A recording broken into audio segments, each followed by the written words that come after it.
ओम शांति। मातेश्वरी जगदम्बा सरस्वती मम्मा जी 24 जून 1965 को जब अव्यक्त वतनवासी बनी, अंतिम विदाई के बाद मम्मा को विशेष दादी गुलजार जी द्वारा भोग स्वीकार कराया गया, जिसमें विशेष मम्मा से वतन में दादी की रूह रिहान हुई। ऐसे ही 7 दिन जो विशेष मम्मा को भोग लगे, उन भोगों में जो हम भाई बहनों के लिए मम्मा ने इशारे किए, उनका मनन करेंगे।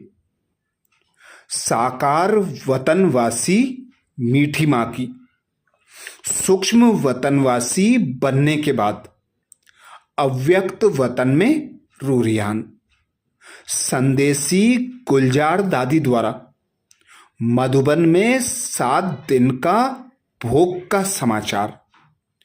पहला दिन 26 जून 1965 नुमः शाम का समय था। हम वतन में पहुंची तो मीठी मम्मा बड़े आराम से बाबा की गोद में विश्रामी थी। हम जा पहुंची। बाबा ने मम्मा को अपने हाथों से भोग स्वीकार कराया और कहा कि मम्मा बड़ी थक कर आई है, इसलिए विश्राम करा रहा हूं। हमने कहा, मम्मा सबने कहा है मम्मा को ले आना, तो आप चलिए, सब बहुत याद कर रहे हैं। मां बहुत मीठा मुस्कुराते हुए बोली, बच्चे आप सब तो बहुत बार वतन में घूमते रहते हो, मैं आज आई हूं तो लेने आई हो। मुझे सूक्ष्म वतन बहुत भाता है। सब बच्चों को हमारी तरफ से बहुत बहुत याद प्यार देना। ऐसे ही दूसरे दिन का जो भोग लगा 27 जून 1965, दादी गुलजार जी कहती हैं, नियम प्रमाण भोग स्वीकार कराने के बाद आज मीठी मां को आलमाइटी बाबा के साथ गद्दी पर विराजमान देखा। दोनों आपस में बातें करने में इतने मग्न थे जो कुछ सेकंड तक हमें देखा भी नहीं। फिर बाबा ने कहा, मम्मा आपके प्रति यज्ञ प्रसादी आई है, आज तो आप भोजन ही भूल गई ना। फिर मां सुना रही थी कि बाबा आज मुझे कह रहे थे कि मम्मा आज आपको सेवा अर्थ भेजूं।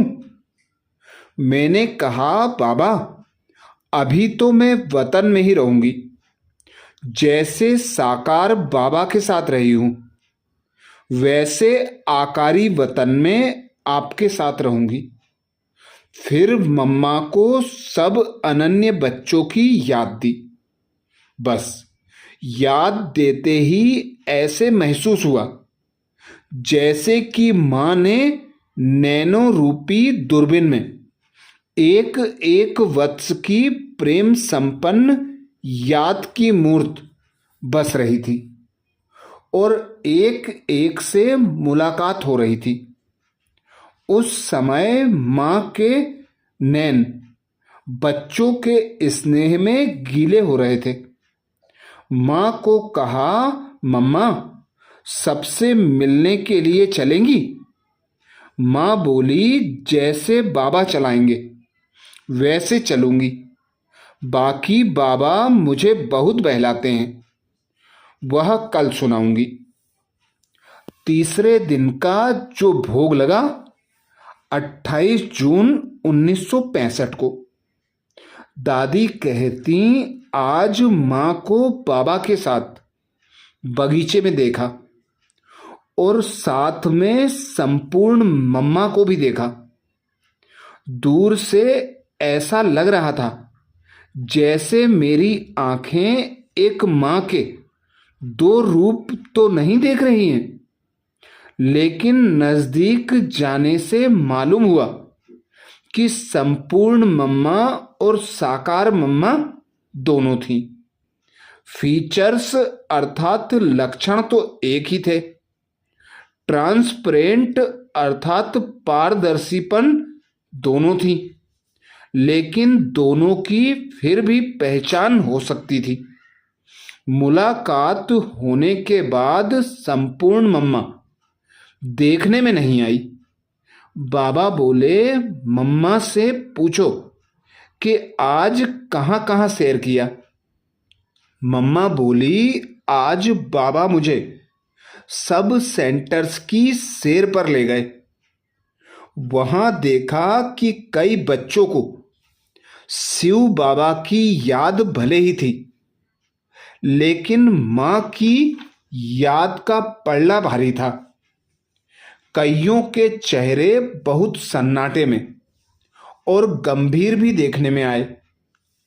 कोई कोई के तो मुरझाए हुए चेहरे भी थे, कोई हर्षित मुख भी थे, जो देख देख मुस्कुरा रहे थे। सारा चक्कर लगाने के बाद बाबा मधुबन में ले आए। अपनी संदली पर बैठ जैसे मैं मुरली सुनती थी वैसे सुनी। बच्चों का और मेरा ध्यान मुरली में ही था। फिर मां ने सुनाया कि आज 6 बजे से इंतजार कर रहे थे। बाबा हमें वतन के फल दिखा रहे थे और कह रहे थे कि जो अच्छे लगें वे तोड़कर खाओ।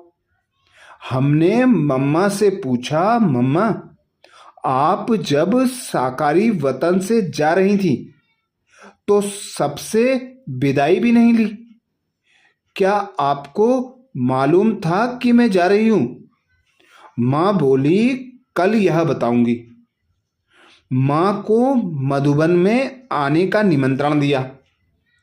आज मम्मा को कुछ स्थूल वतन की स्मृति अधिक थी और वह बहुत रिफ्रेश थी। बाबा ने कहा कि आज मम्मा को भक्तों के पास ले जाना है। ऐसे ही चौथे दिन का जो भोग लगा 29 जून 1965 को, दादी कहती मम्मा तो बाबा के साथ ही थी। भोग स्वीकारने के बाद मम्मा से पूछा कि कल कहाँ कहाँ बाबा ने सैर कराई। माँ बोली, बाबा ने कहा आधे भक्त तेरे और आधे भक्त मेरे। अब बताओ आपके भक्तों के पास ले चलूं या अपने भक्तों के पास? फिर तो बाबा ने बहुत सैर कराई, लेकिन एक काली का मंदिर था, वहां बाबा ले गए। वहां देखा तो बहुत भीड़ थी। भक्त अपने नियम प्रमाण जा रहे थे। एक भक्त बहुत व्याकुल था और प्रतिज्ञा कर रहा था कि अगर दर्शन नहीं होंगे तो प्राण त्याग कर दूंगा। बाबा बोले, मम्मा भक्तों की पुकार सुनते रहम नहीं आता। अब इनके सामने जाओ। तो मैं जाकर मूर्ति के आगे खड़े हो गई।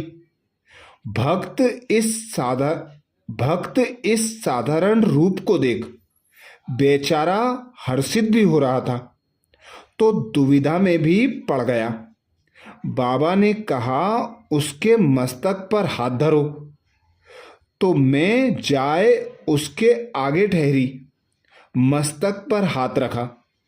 वह ध्यान में चला गया और देखा कि कैसे वो ही काली अम्बा के रूप में आए खड़ी है।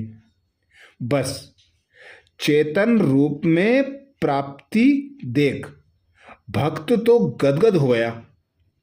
फिर बाबा ने विदेशी युगल दिखाया जो अति नोदा भक्त थे। बहुत घायल रूप में अंग्रेजी में प्रार्थना कर रहे थे और माँ माँ कहकर बहुत मिलने की अभिलाषा प्रकट कर रहे थे। बाबा ने सुनाया कि भले ही अब ये क्रिश्चियन हैं, लेकिन भारतवासी पक्के भक्त हैं। कोई हिसाब के कारण वहां जन्म मिला है। कल जो पूछा था कि अंतिम समय आपको महसूसता थी या नहीं, उस पर मम्मा ने सारा समाचार सुनाया कि 4 दिन पहले आलमाइटी बाबा से मुलाकात हुई थी। तो उस लास्ट मिलन में बाबा की बातों से मुझे 100% निश्चय बैठा था कि अब मुझे जाना है, लेकिन 1% नाका था, क्योंकि पहले जब बाबा हमसे मिलता था तो कहता था कि अभी तुमको बहुत सेवा करनी है, अब जाने की बात ही नहीं। सोचो, तुम्हारा तो बहुत बड़ा पार्ट है, आदि आदि। लेकिन इस बारी जब हमने पूछा कि बाबा कब तक और कितना समय यह हिसाब किताब है, तो बाबा बोले बाकी थोड़े समय का ही है, अब जल्दी ही अंत होना है। और आदि से बाबा उस दिन गंभीरता से मुस्कुरा रहा था, जो लगता था कि कोई गुह्य रहस्य छिपा हुआ है। साथ में फिर बीच बीच में यही कहता था कि बेटी सूक्ष्म वतन में चलेगी, वहां चल खेलेगी, बहलेगी। इन सब चरित्रों से पक्का महसूस हो रहा था कि बाबा अपने पास मुझे खींच रहा है। साथ में शरीर की कमजोरी बढ़ती हुई देख और भी पक्का होता जा रहा था। आखिरी दिन दिक्कत हुई, उसमें भी महसूस हो रहा था कि जैसे श्वास खिंच रहे हैं। 2 घंटे पहले मेरी शारीरिक शक्ति कम होने लगी थी और पक्का समझ में आ गया था, लेकिन मैं बोलूं यह संकल्प नहीं था। आखिर कुछ सेकंड में ऐसी अवस्था हो गई जैसे कि मैं देह में हूं, लेकिन देह से न्यारेपन का, साक्षीपन का और अशरीरी कर्मातीत अवस्था का अनुभव हो रहा था। यह संकल्प ही बाबा ने मर्ज करा दिया कि मैं जा रही हूं। और क्या कह रहे थे, इस सुनने से भी मैं परे थी। अपने सामने बाबा का पारदर्शी रूप देखा जरूर, लेकिन उस समय भी साकार वतन की, साकारी शरीर की भासना नहीं आती थी। उसके बाद फिर हमने पूछा, मम्मा शमशान की सीन बाबा ने आपको दिखाई? माँ बोली, हाँ, बाबा ने सारी सीन ऐसे दिखाई जो अपने ही शरीर को साक्षी हो देख रही थी। साथ में आप बच्चों के दृश्य को भी देख रही थी कि क्या क्या करते हैं, कैसे कैसे सबकी स्थिति है।